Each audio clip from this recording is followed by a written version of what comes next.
50 가까이 나이가 되니까 지방간이라고 판정이 나오는 거예요. 심지어 이번에는 보건소에서 연락이 왔어요. 집중관리 대상자래요. 지방간은 그냥 두면 간염으로 발전할 수 있고 간염은 간암으로 발전한다는 거예요.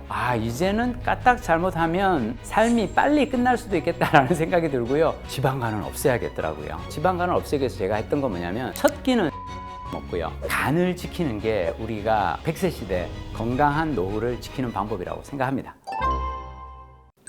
안녕하세요. 지식의 맛 구독자 여러분. 24년간 MBC PD로 일하다 52이라는 이른 나이에 명예퇴직하고 지금은 작가로 일하고 있는 김민식입니다. 반갑습니다.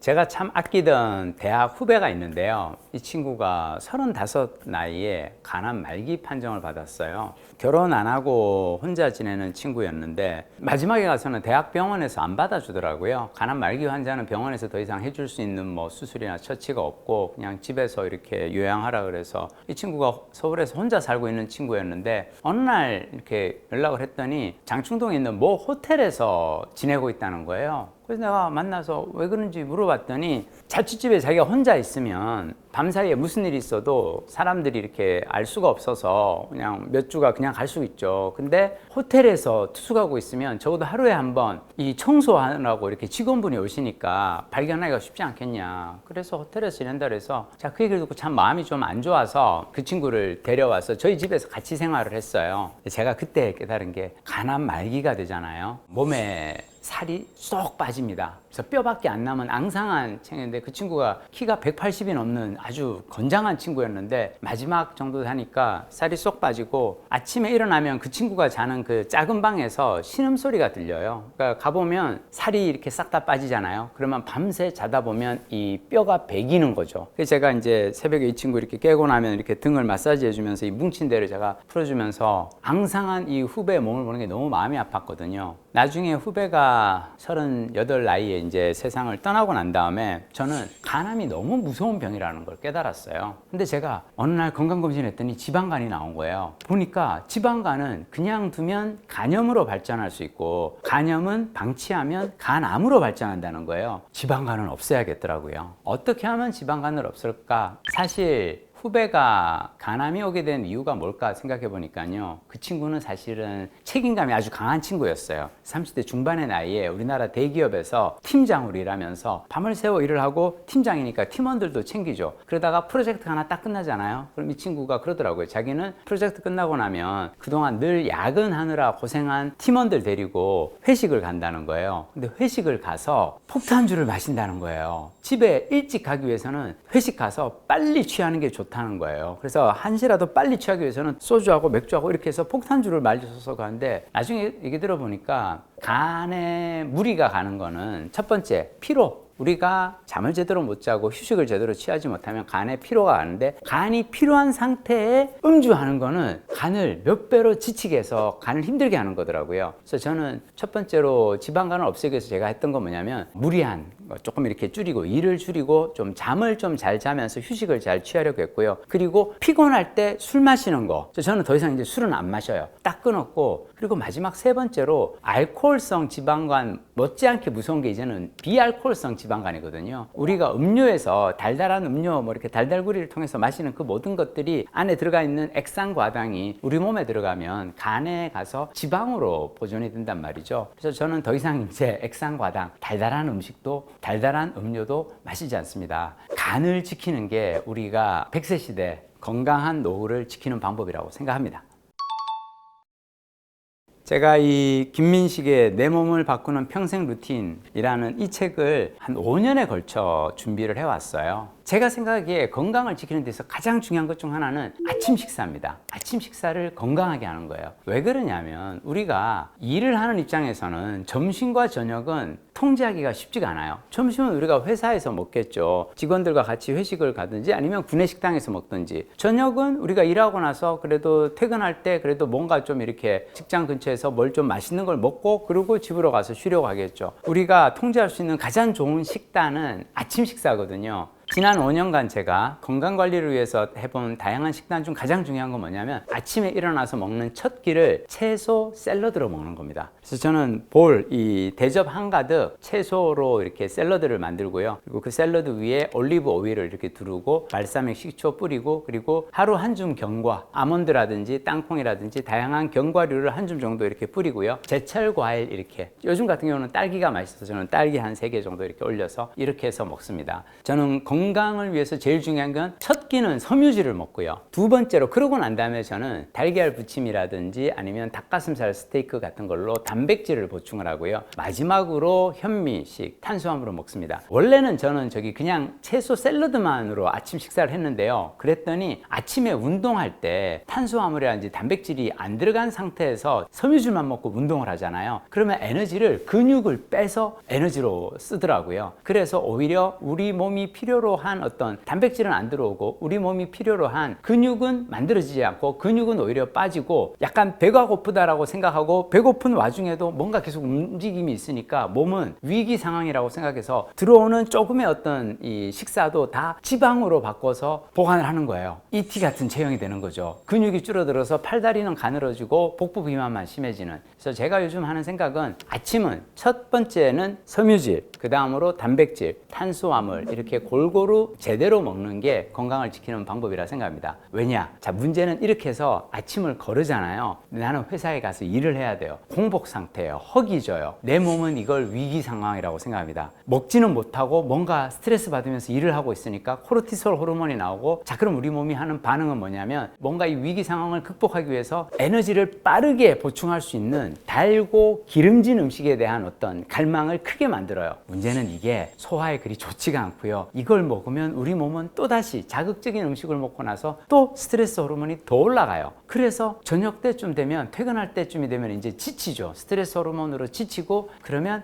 내가 하루 종일 몸이 고생을 했으니까 뭔가 보상을 해야겠어. 이 보상이 우리가 야식을 한다든지 늦게까지 술을 마신다든지 뭔가를 하면서 몸에 안 좋은 뭔가를 하고, 자, 문제는 우리가 야식을 저녁 한 9시, 10시까지 먹잖아요. 집에 가서 바로 잠을 못 자요. 아니, 자도 소화시키느라고 깊은 잠에 빠져들 수가 없어요. 숙면을 방해하는 건 야식이거든요. 야식을 줄이셔야 됩니다. 근데 또 늦어지니까 또 늦잠 자고, 아침에 또 아침 식사 거르고 출근하고, 악순환이 되는 거죠. 자, 이걸 끊는 방법은 뭐냐면, 저는 일단 건강해지려면요, 여러분이 수면 시간을 지키셔야 됩니다. 하루에 7시간 정도의 수면은 저는 보장해 주는 게 좋다고 생각하고요. 아침에 일어나면 입 한번 헹구고 물 한 잔 따뜻하게 마시고, 그리고 나서 스트레칭 10분간 유튜브 틀어놓고 하고요. 그리고 명상 그 자리에 앉아서 10분간 하고, 그리고 요가 매트 펼쳐놓은 상황에서 스쿼트 50개 하고, 그리고 팔굽혀펴기 50회 하고, 그리고 플랭크도 하고, 이렇게 근력 운동 한 3종 세트를 다 하고 한 20분 정도 걸려요. 이렇게 하고 난 다음에 아침 식사를 이제 시작합니다. 건강한 아침 루틴을 만들어 두는 게 건강한 하루를 맞이하는 좋은 방법이라고 생각합니다. 이런 루틴들을 쭉 정리한 게 이번 새 책입니다. 저는 드라마 PD를 일하면서 하루에 2시간, 3시간씩 자면서 촬영하고 밤새 편집하고 그랬거든요. 하루에 2시간씩 자면서 한 석 달을 달리고 나니까 면역력이 떨어져서 대상포진을 심하게 앓은 적도 있고요. 감기가 한 석 달 가기도 하고, 늘 일하면서 힘들었어요. 그 시절에 제가 30대, 40대 때 일을 하면서 했던 생각은 뭐냐면, 내가 어쩌면 목숨을 팔아서 돈을 벌고 있는 게 아닐까라는 생각을 했는데, 근데 제가 50살 넘으니까 이제는 까딱 잘못하면 삶이 빨리 끝날 수도 있겠다라는 생각이 들고요. 그런 말 아세요? 우리가 이 건강이라는 게 20대, 30대 때는 무료 체험판인데 40대 넘어가면 유료 구독 모델로 바뀌고, 나이가 들면 들수록 이 구독료가 올라간다고요. 그래서 저는 우리가 젊어서 건강을 희생해서 몸을 써서 돈을 벌었다면, 이제 50 넘어서는 어쩌면 돈을 쓰면서 건강을 지켜야 하는 나이가 아닌가 생각해서, 제가 원래 건강검진 할 때마다 한 50 가까이 나이가 되니까 지방간이라고 판정이 나오는 거예요. 요즘은 비알코올성 지방간이라 그래서, 왜 액상과당 있죠. 달달한 음료, 액상과당을 많이 먹다 보면 지방으로 저장하기가 쉬운데, 가장 저장하기 쉬운 장소가 우리 몸의 간이었던 거예요. 그래서 지방간 없애기 위해서 엄청 노력해서 살을 좀 많이 뺐어요. 그랬더니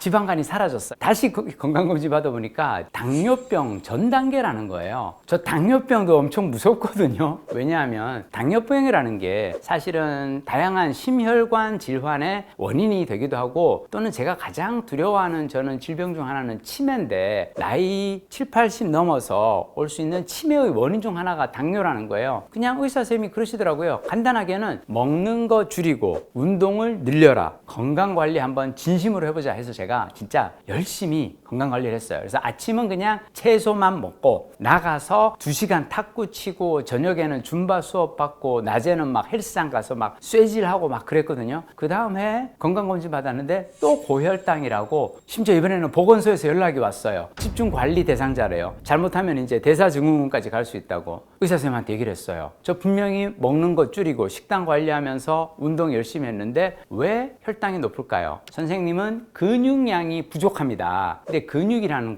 것은 우리 몸에서 혈당을 소비하는 기관이라는 거죠. 우리가 혈당이 뭐 이렇게 올라가면 근육에서 이 혈당들을, 당분을 써야 되는데 에너지로, 근육이 부족한 사람은 이게 잘 안 일어난다는 거예요. 그래서 저보고 근육을 키우라고 하셨어요. 근육을 만들기 위해서는 단백질 섭취를 또 잘 해줘야 한다는 거예요. 석 달간 PT 선생님 지도를 통해서 배우고, 자, 중요한 건 PT 수업을 받잖아요. 그러면 저는 그 PT 그 루틴을 다 메모를 해둡니다. 수업 끝나고 나서 만약 그날 이제 상체를 했으면은 랩풀 다운 20kg 8회 곱하기 4세트, 백플라이 머신 15kg 몇 세트. 그러니까 PT 선생님이 저에게 알려주신 루틴을 다 적어놓고 화요일 날 수업을 듣잖아요. 목요일 날 혼자 가서 선생님이 알려주신 방법대로 그대로 혼자 그 메모장에 적힌 루틴을 그대로 해요. 이렇게 근력 운동을 했더니 다시 혈당이 내려갔어요. 공복 혈당 내려갔고, 그전에는 이제 당뇨병 전 단계라고 연락 오던 것이 안 오고요. 그래서 제가 요즘 하는 생각은 뭐냐면, 이제 50이 넘어가서는 우리가 건강 관리에 진심을 다해야겠구나. 열과 성을 다해야지 그냥 30대 40대처럼 적당히 운동하면 뭐 살 빠지고 뭐 이렇게 혈당 관리되고 될 줄 알았는데, 50 넘어가니까 좀 어렵더라고요. 숱한 고민을 하면서 한번 다양한 루틴들을 만들어 봤습니다.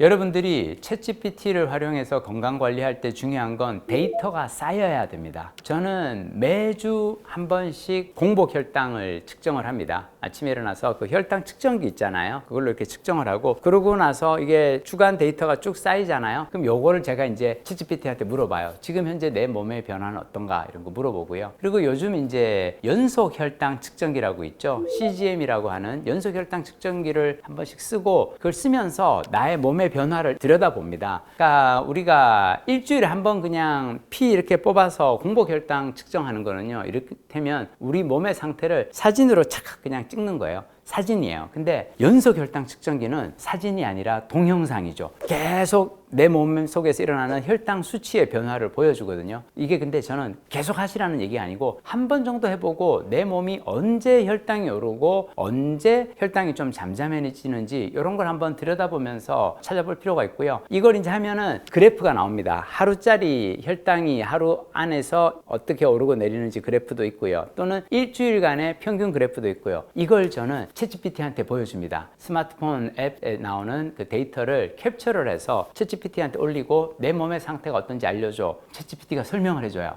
봤더니 점심 먹고 갑자기 이렇게 혈당이 오르는데, 이거는 음식 양이라든지 이게 문제가 아니라 먹는 순서가 잘못된 것 같다. 아마 당신이 먹을 때 혈당이 바로 오를 수 있는 어떤 뭔가 탄수화물부터 먹는 게 아닌가. 진짜 제가 그랬거든요. 외식을 하니까 그냥 바깥에서 면 요리라든지 밥을 그냥 이렇게 먹었던 거예요. 그러면서 챗GPT가 했던 건 뭐냐면, 똑같이 점심을 외식을 하더라도 기왕이면 섬유질, 채소 반찬이 나오는 곳에 가서 채소 반찬을 먼저 먹고, 그 다음에 고기류를 먹고, 마지막으로 탄수화물을 먹어라. 절대로 파스타집이나 이태리 식당 가서 식전빵 나왔을 때 아싸 식전빵 그러고 그거부터 찍어서 먹고 그러지 마라. 먼저 샐러드를 시켜서 샐러드를 먹고, 그런 다음에 단백질을 먹고, 마지막으로 탄수화물을 섭취하라 그러더라고요. 챗GPT가 시킨 대로 좀 해봤거든요. 확실히 혈당이 순해졌어요. 저 요즘은 혈당이 이제 정상 구간으로 돌아왔고요. 중요한 건 내 몸의 수치를 계속 들여다보고 파악을 해야 됩니다. 이것의 분석을 챗GPT한테 맡기는 거죠. 자, 근데 여기서 중요한 게 있어요. 여러분이 만약 당뇨 전 단계 또는 당뇨병으로 바로 이행하기 직전이라면 챗GPT보다 병원을 찾아가셔야 됩니다. 실제로 의료 전문가를 만나서 얘기 듣는 게 제일 좋고요. 다만 저는 왜 챗GPT를 활용하냐면 아직 병이 난 건 아니니까, 당뇨병은 아니니까 이런 상황에서 예방을 하기 위해서 공부하는 것도 저는 좋은 방법이라고 생각합니다. 다만 심하게 아플 때는 반드시 의사분과 상담을 하시는 게 좋습니다.